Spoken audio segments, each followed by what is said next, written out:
Nesta introdução, irei explicitar algumas das questões centrais daquilo que está envolvido na análise de dados quantitativos. Em primeiro lugar, explicitar que a análise de dados quantitativos pretende a produção de resultados. Isto é, quando nós analisamos dados, visamos sempre a produção de resultados e a sua posterior discussão. Coloca-se então a questão sobre o que conta como evidência na análise de dados quantitativos. E, em geral, a resposta a esta questão remete-se para a evidência empírica, isto é, a análise de dados quantitativos repousa fundamentalmente em modelos estatísticos.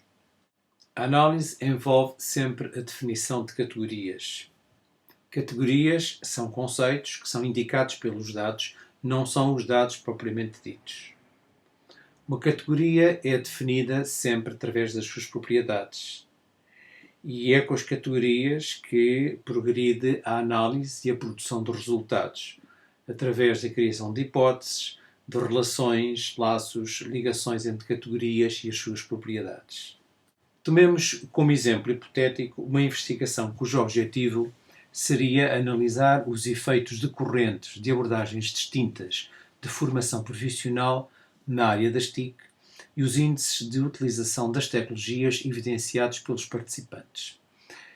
Imaginem, portanto, que o problema colocado seria será que o tipo de abordagem selecionada nas sessões de formação profissional apresenta efeitos distintos nos índices de utilização das tecnologias evidenciados pelos participantes?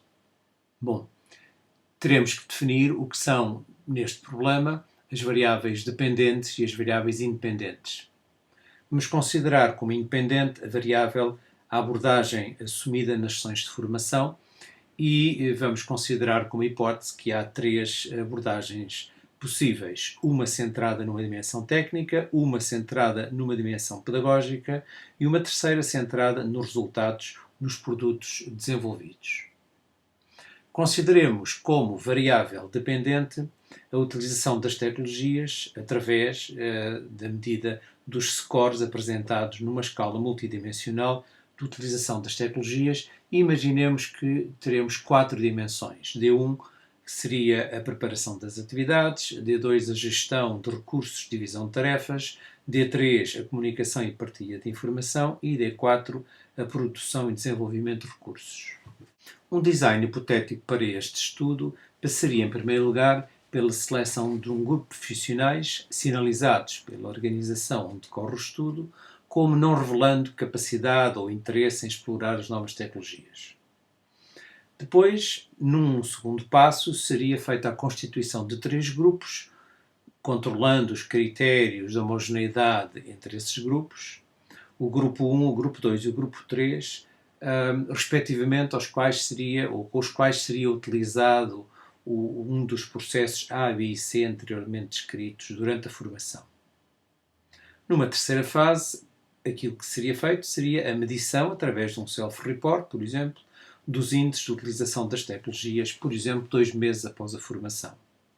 E, em quarto lugar, iríamos tentar perceber se há diferenças que se registem entre aqueles grupos, em que dimensões é que essas diferenças existiriam e a que aspectos é que elas pareceriam estar associadas. Teríamos resultados hipotéticos possíveis que podemos antecipar e que seriam, não se encontram diferenças nos índices de utilização das tecnologias nos grupos, independentemente do tipo de abordagem utilizada nas sessões de formação profissional. Seria a hipótese H0, a hipótese nula, não há diferenças entre os grupos, ou encontram-se diferenças estatisticamente significativas, esta é a linguagem tipicamente utilizada, entre os grupos de formandos, tendo em atenção diferentes abordagens selecionadas nas sessões de formação realizadas. Portanto, seria a hipótese H1, há diferenças significativas entre os grupos. A análise dos dados seria naturalmente feita através da utilização de um software. Há uma variedade de possibilidades disponíveis. A sugestão que se dá é a utilização do CSPSS, que está disponível para os estudantes do Instituto de Educação. A análise Estatística envolve sempre, na produção de resultados, que se tenha uma perspectiva crítica sobre esses mesmos resultados. Isto é, ao utilizarmos modelos estatísticos, são modelos matemáticos, os modelos matemáticos produzem resultados que têm que ser interpretados sempre de forma crítica e sempre contextualizados naquilo que é o problema que está a ser analisado. Por exemplo, imaginem que nós tínhamos um conjunto de dados organizados que associam a cada aluno o número de computadores, PCs, que tem na sua residência. Estes dados poderiam ter sido obtidos através de uma pergunta simples: quantos computadores PC tens em casa? A tabela que se apresenta teria o número do aluno, de 1 a 21, imaginemos que isto é uma turma, e o número de computadores que cada aluno declarou ter em sua casa. Uma primeira medida estatística que seria natural e quase óbvio determinar seria a média de computadores por aluno. Naturalmente que uma peca de estatística ou o próprio Excel permite calcular de uma forma automática e imediata a média destes dados que foram obtidos. Poderia ser igualmente interessante calcular outra medida estatística, medida de tendência central, a moda, e a mesma coisa em relação a outras medidas, tais como a mediana. Naturalmente que a média, sendo uma medida de tendência central importante na estatística, deveria ser acompanhada através de uma medida como o desvio padrão ou variância, que nos permite ter uma noção mais clara sobre o significado que essa média tem, no fundo, sobre os desvios que existem naquele conjunto de dados a essa mesma média. Naturalmente que precisamos ter uma visão crítica relativamente a estes resultados estatísticos. O facto de haver, em média, um computador em casa dos alunos não pode ser considerado fora do conhecimento do resultado que temos em relação ao desvio padrão 0,976, que é um valor bastante elevado. Reparem o sentido crítico que é preciso ter, por exemplo, quando na recolha de dados, neste mesmo exemplo hipotético, nós considerávamos a idade dos alunos que responderam ao questionário e a sua altura, e procurávamos encontrar aqui algumas relações, por exemplo, através do cálculo de correlação entre estes dados. A correlação é a expressão estatística que representa a direção e intensidade da associação entre variáveis, embora não determine e não explique relações de causa e efeito.